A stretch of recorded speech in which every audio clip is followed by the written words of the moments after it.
Peace, family. It's your brother Assad, and I'm back again with another quick video. So make sure you like, comment, and subscribe, and hit that notifications bell so that you will be notified when we drop new material on this channel. Secondly, in terms of housekeeping, I got to give a special and a significant and a particular and a peculiar shout out to my South African family for all the love you guys have shown this channel, my wife, myself, my children. We greatly appreciate it. Third, in terms of housekeeping, bam, bam, bam, just like that. Bam, bam, bam. Just like that. I gotta give a special and a significant and a particular and a peculiar shout out to the rest of the family, to the Tanzanian family, the Ghanaian family, the Texas family, the Louisiana family, the New Orleans family, because that's two separate things. We see y'all, we appreciate y'all, thank y'all for watching. Um, what have I been up to, man? I had a group in town, so this little video will be more like a little vlog or whatever have you. So I had a group of Americans, African Americans in town. Some of them I went to undergrad with. Some of them were friends of people that I went to undergrad with, and some of them were co-workers that I used to work with back in New Orleans. So it was all of their first time here in South Africa, and we're gonna have some interviews coming with them a bit later, right? But it was their first time in South Africa. We took them to the Apartheid Museum, Constitutional Hill, the Origin Center at Wits, the Cradle of Humankind. They went to Solo Restaurant. They went to La Parada. We ate at Mr. George and Melrose Art, Istanbul Kebab. I think they just loved the food here in South Africa. It was great. They asked me what I thought about it. I said, I mean, it's cool, but I'm from New Orleans. We got the best food in the world. That's a fact. Don't be mad now. That's a fact. Yeah, that's a fact. Yeah. You can go, but you know, South Africa is a close too. But you know, New Orleans, you heard me? That part. So, but they enjoyed themselves. We took them to Soweto. Um, uh, yeah, where else did we go? I don't know. Just I every day, 8 o'clock in the morning, we was rolling and going to 2 or 3 different places a day, and I think they really enjoyed themselves. Everybody was like, "Oh man, uh, can I look at property? Can I? I want to see how I can relocate. What kind of jobs can I work? What can I do to get here?" And so some of them are leaving today. Is Thursday. Some of them are leaving today, and they're like, I'm not ready to leave. They've been here basically 2 weeks. They're like, I'm not ready to leave. The reality is that it feels like home to them. That's what they were saying. It's like, I don't feel like I'm I'm ready to get home. I feel like I'm already home. So in fact, there's a sister and her husband, an older couple, and I'll introduce y'all to them in the interviews coming later. That they'll be looking at. They already looked at some property already, and then tomorrow we're gonna go because they're leaving tomorrow afternoon. We're gonna go and check out some properties um, in the Lone Hill area. They're looking for something kind of small.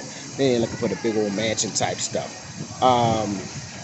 So yeah, so this little video, I'm gonna post a few clips or whatever have you, show a few photos of their trip. But they really enjoy. Oh, of course, we went to the Apartheid Museum. That was another thing, So I try to design these trips to be both cultural and entertaining, right? So we do a lot of cultural activities. We go to the Apartheid Museum, then we have like time when we talk and discuss and do comparative analysis between that experience and the experience of African Americans during Jim Crow. We go to Soweto and talk about, oh, okay, this is where the poverty of this nation lives in these townships, and how does that compare to the poverty, and how does the conditions that create the poverty in Soweto relate to the conditions that create the poverty of Black Americans in the ghettos and the hoods and the projects and such.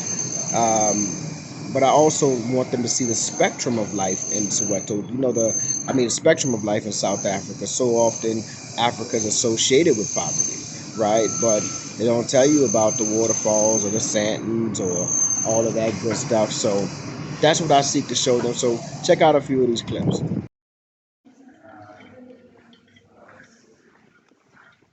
Linguistics is also here. Psychology is also here. and philosophy. Philosophy just on the other side. Yeah. 6 million years ago. Okay? And these are all real. So I'm advising you guys, or telling you guys, please don't touch anything in the museum. Okay? So, if you guys can see, they start really big around 2.6 million years ago, okay? And they decrease in size as we get to around 50,000 years ago. Okay, that's because when we first made tools, we were still exploring and discovering what shape do we want, what size do we need, okay? I love potatoes. Mine is potatoes and chicken. I don't have to have it, but I gotta have either baked potato, fried, something. I need dark chocolate. Hello. I'm good. Drink. He said, what's that? Dark chocolate. But like I said, I mean, you can feel it's good.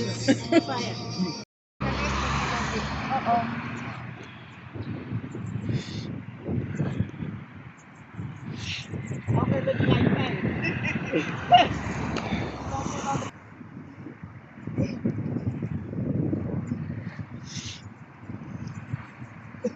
Right on the Dick Lennon now? Yeah.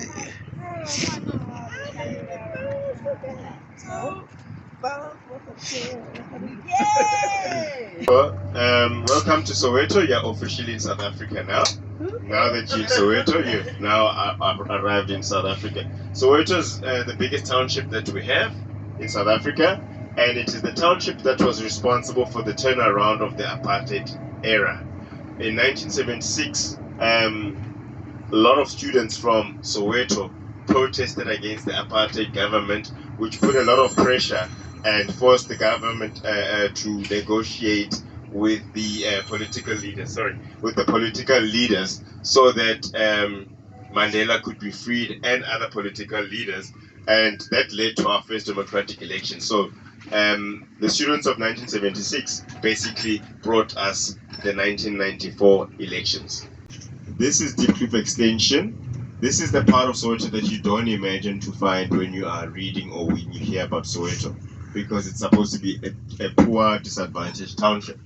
But because we did have some millionaires in Soweto even before apartheid became even more stricter, because we had the gold rush in the early 1900s. That is why you saw those big yellow hills that you, as you were driving from the city to here. Kushelt. It's very Kushelt. Yeah, please mind, yeah. Oh, the wire. Please mind the wire at the top, but nobody is the tallest.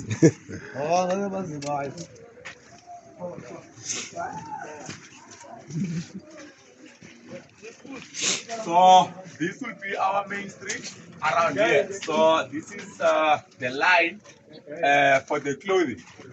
And also up here we've got the one for electricity.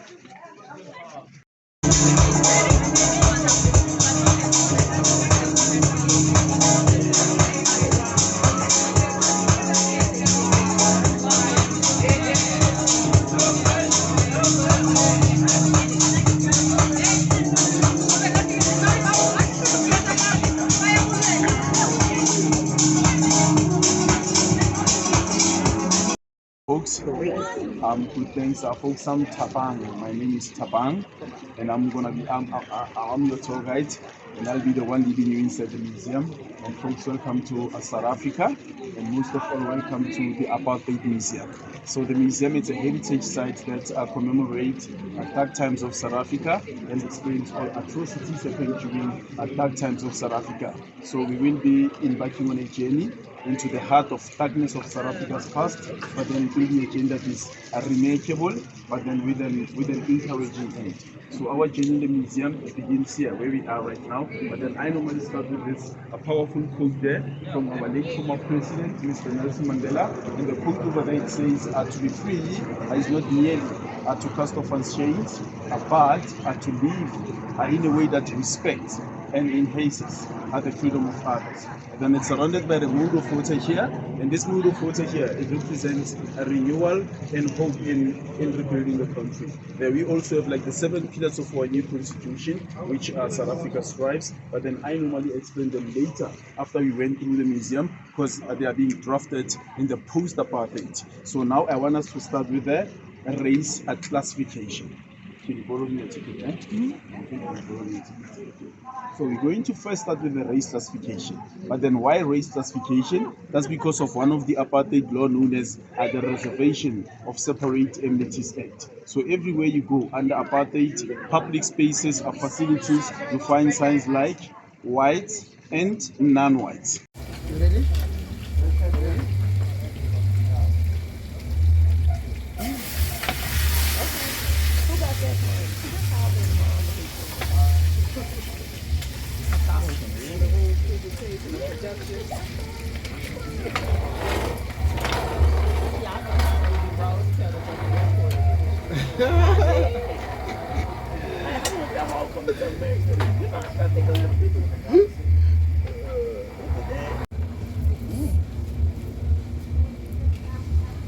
Sorry, let me turn this on.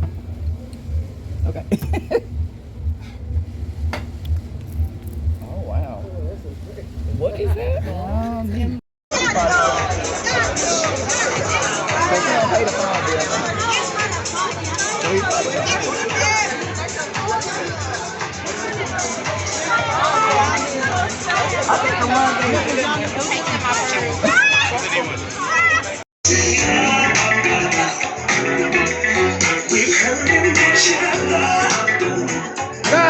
You gotta prove it. I won't be foolish, no. I won't make sure I'm right, girl. Before I let go, you know I thank God sun rises and shines on you. You know there's nothing I would not do.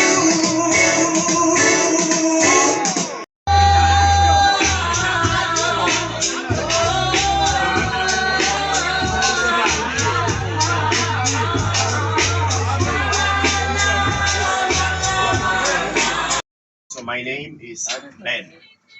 Yes, the Big Ben. So my colleague over here, his name is Masa. Hello everyone. It means sunlight. Sunlight. Hey, Masala. So we're gonna take you guys on a tour. We'll be looking at the lions, cheetahs, African wild dogs. Those are guaranteed. Okay. So animals like our giraffes, our zebras, our wildebeest, those are not guaranteed because they just move around freely. So people, here we are, looking at one male who's married to 4 beautiful wives. Must be Muslim. That's my next line. So he goes by the name of Zulu. Zulu. While he's sitting like this, so those ticks will actually fall off. Okay. So we use this spray, it's called the shoe fly. Shoe fly don't bother me. Yeah. That's the one. But those ticks.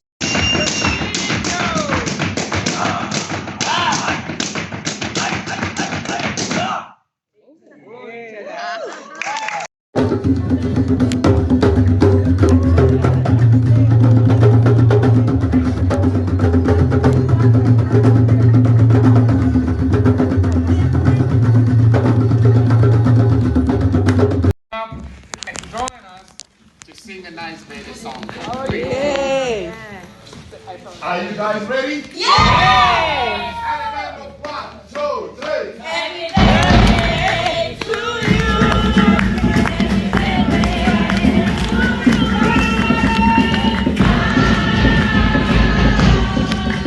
Happy birthday.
Somebody called me. Are you diet today? Yes. Good man, good man.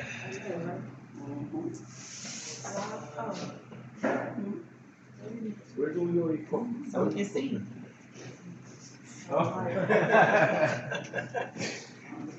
Okay, folks, because now you want to have enough chance.